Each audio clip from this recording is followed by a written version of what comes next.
JMD ज्ञान वर्षा में आप सभी प्रियजनों का स्वागत है। आशा करता हूं कि आप सब कुशल मंगल से होंगे। प्रियजनों, आइए आज हम जानते हैं कि हम अपने पाप कर्मों से कैसे मुक्ति पा सकते हैं। क्या भगवान के भजन करने से पाप कट जाते हैं या पाप का फल भोगना ही पड़ता है? वैसे तो मनुष्य को कोई पाप करने ही नहीं चाहिए, हमेशा अच्छे कर्म सत्कर्म ही करने चाहिए। गीता और शास्त्रों के हित ही कर्म करने चाहिए। पाप योग्य कर्म ना करने पर ज्यादा ध्यान लगाना चाहिए। जिन कर्मों से दुख कष्ट और क्रोध जैसे शत्रु उत्पन्न हो, उन कर्मों को कभी नहीं करना चाहिए।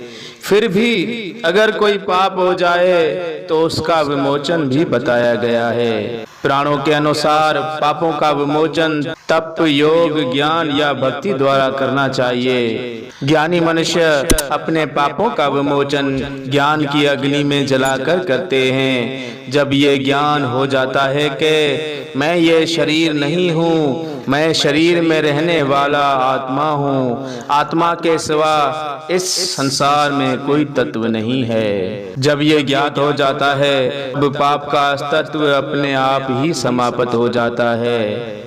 जैसे सपने का अस्तित्व नींद से जागने पर समाप्त हो जाता है, वैसे ही आत्मा को पहचानने से पाप कर्मों का अस्तित्व अपने आप ही नष्ट हो जाता है। भक्त अपने पापों का नाश करता है भगवान की भक्ति से, भगवान के नाम जप से।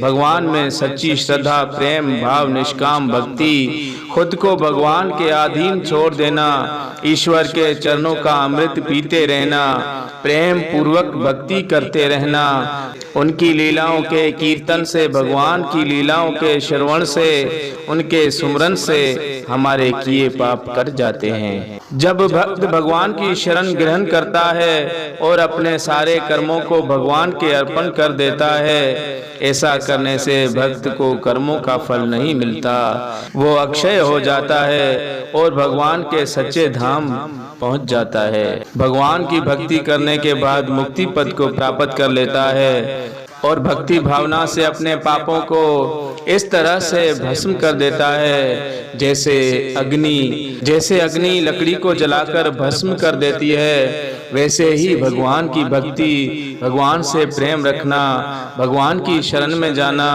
भगवान के भजनों का कीर्तन करना ही हमारे पाप कर्मों को जलाकर भस्म कर देता है। तो प्रियजनों, यही रास्ता है अपने पापों से बचने का। आज से हम सब मिलकर भक्ति भाव से भगवान को मनाएंगे और अपने पाप कर्मों को मिटाएंगे। तो बोलिए सच्ची श्रद्धा प्रेम के साथ, हरे कृष्ण हरे राम, जय श्री राम, बम बम बोले जय माता दी। हरि ओम शांति, जय माता दी।